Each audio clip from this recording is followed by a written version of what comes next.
I learned that there needs to be more needs to be done about trying to facilitate trainees into the workplace of the host country, that there are many differences, you need to facilitate these differences, that the trainees might not be used to a certain style of language that's being used, certain like business language even, like if to be like formal, informal,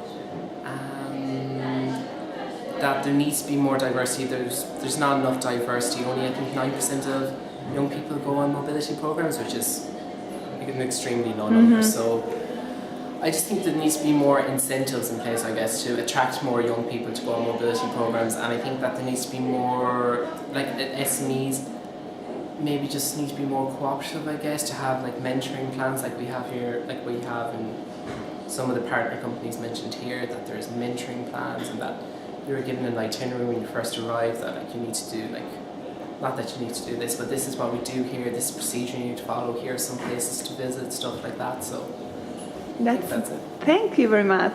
Thanks. I think the difference of having a European aspect is that you get to learn about more than one culture. So if you have a group of English people, you all know the same culture and it's more difficult to analyse it from a different point of view.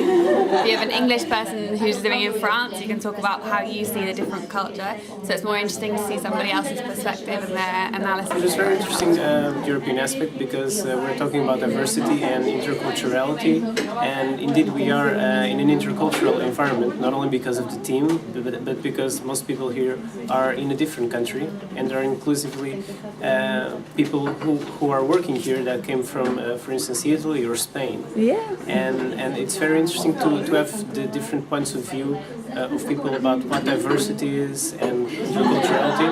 And it's very interesting to see that there are some common points, as, for example, everyone agrees that to observe is fundamental in accepting the diversity and to create awareness for interculturality in the work environment.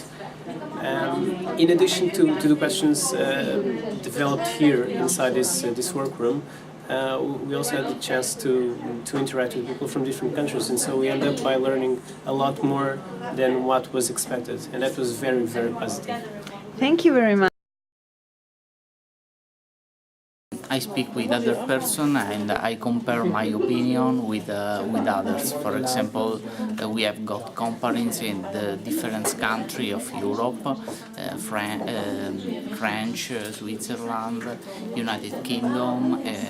This for me is important to analyze the difference in Europe.